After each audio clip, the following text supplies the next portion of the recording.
Today we'll start with note making.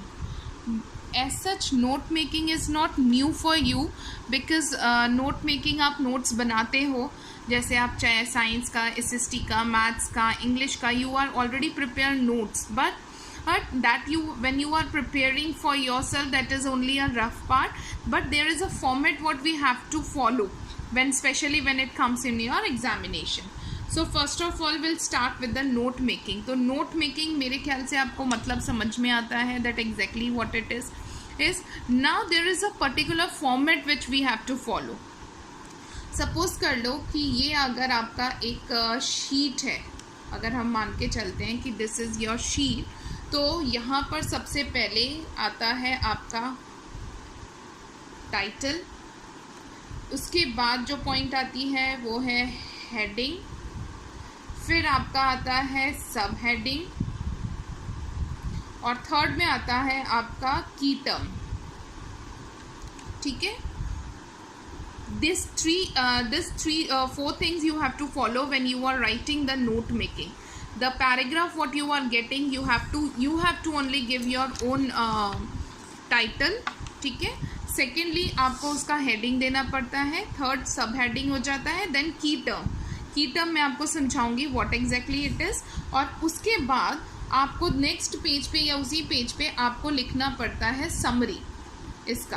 तो exactly इस format के 5 मार्क्स होते हैं, और उसके बाद जब आप समरी लिखते हो तो वो 5 marks, that is total 10 marks का ये आपका नोट मेकिंग आता है.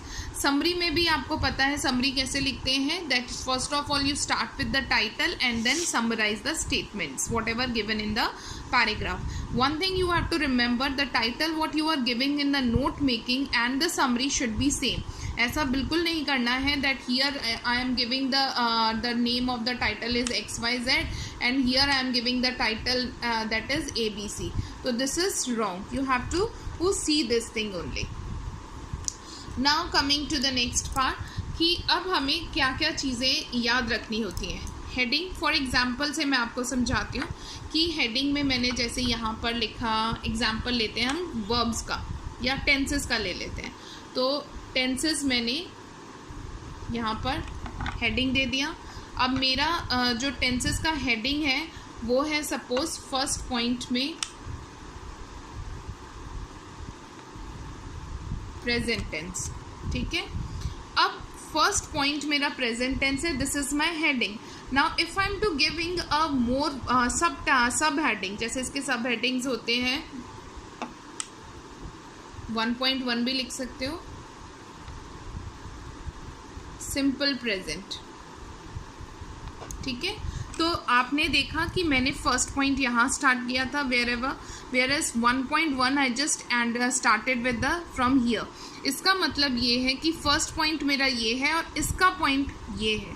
अगर सपोज इसके भी मुझे पॉइंट्स लिखने होते तो मैं 1.2 यहाँ स्टार्ट करती, या 1.1 का ए पार्ट यहाँ स्टार्ट करती, ताकि ये समझ में आ जाता है. ये जो गैप है that is also very important. It shows कि ये फर्स्ट पॉइंट है और ये इसका फर्स्ट पॉइंट है. ठीक है, now simple present tense if I am to say, तो मैंने यहाँ पर ये हेडिंग दे दी. अब मैं यहाँ पर लिख रही हूँ subject plus verb first form plus SES plus object. ठीक है, अब मुझे सेकेंड पॉइंट देना है, दैट इज़ या फिर 1.2 स्टार्ट करना है, तो मैं again will start from here, that is present continuous tense. ठीक है, अब मैंने इसको भी यहाँ पर फॉर्मूला लिखा दिस वे. नाउ सपोज हम लोग सेकेंड पॉइंट पे आते हैं. Second point again I am started over from this side only, that is past tense. ठीक है, अब मेरा जो 2.1 पॉइंट होगा that I will start from here, that is simple past. ठीक है, 2.1 मैंने यहाँ से स्टार्ट किया. अब अगर सपोज 2.1 का ए पार्ट भी होता तो मैं इस 1 के नीचे से स्टार्ट करती 2.1A, फिर मैं यहाँ पर कुछ भी एक सब टाइटल देती.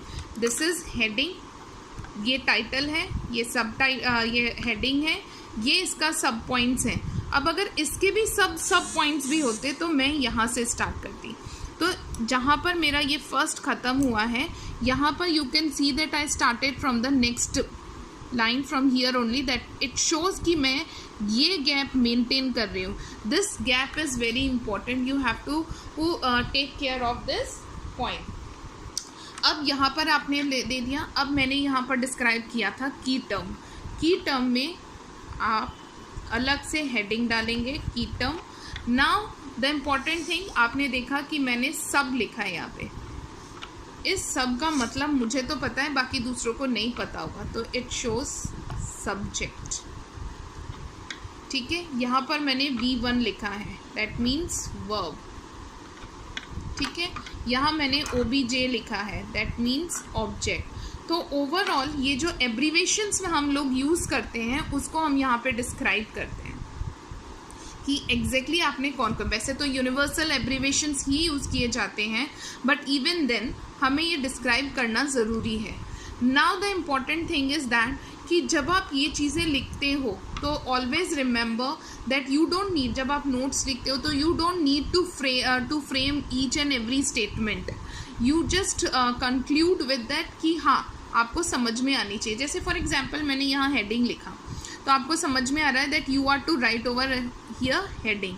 मैंने ये नहीं लिखा that students have to write the heading first या students have to write the title first. ऐसा मैंने नहीं लिखा. बाकी आपको ये समझ में आ रहा है, दिस इज अंडरस्टूड.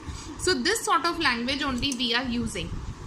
आपको ज़्यादा डिस्क्राइब करने की ज़रूरत नहीं होती है. आप उतना ही कीवर्ड्स लिखते हो, उतना ही फ्रेजिकल टर्म्स लिखते हो. फ्रेजिकल टर्म्स के लिए आपको बहुत इंपॉर्टेंट है कि omit the helping verbs. No need to use the helping verbs. आप डायरेक्टली पॉइंट्स लिखते हो. ठीक है. नाउ सेकेंडली आपको यहाँ पर एक चीज़ ये भी है कि आपको ज़्यादा से ज़्यादा 5 एब्रीवेशंस ओवरऑल में यूज़ करने होते हैं. ओवरऑल में 5 एब्रीवेशंस. ठीक है, 5 एब्रीवेशन से ज़्यादा हम यूज़ नहीं कर सकते हैं. करने के लिए कर लेते हैं, डिपेंड्स ऑन द पैराग्राफ, लेकिन बहुत ज़्यादा है तो 5 या 7. इससे ज़्यादा कोशिश करो कि आप ज़्यादा एब्रीवेशंस यूज़ ना करो. फ्रेजेस भी ऐसा ही होता है. हाँ, एक चीज़ इम्पॉर्टेंट और कि जैसे मैंने यहाँ पर 1 2 3 तीन एब्रीवेशंस यूज़ किए हैं, तो ये तो मैंने आपको सिर्फ दिखाने के लिए किया था. लेकिन आप एक स्टेटमेंट में जब आप लिखते हो, एक सेंटेंस में एक ही एब्रीवेशंस होने चाहिए. ऐसा नहीं है कि पूरा स्टेटमेंट ही आप एब्रीवेशन से कंक्लूड कर रहे हो. ऐसा बिल्कुल नहीं होना चाहिए. 1 statement is equals to 1 abbreviation should be used in that. ठीक है, फ्रेजेस भी ऐसे ही होने चाहिए. स्टेटमेंट्स, आपके पॉइंट सारे डिस्क्राइब होने चाहिए. So this is exactly the note making.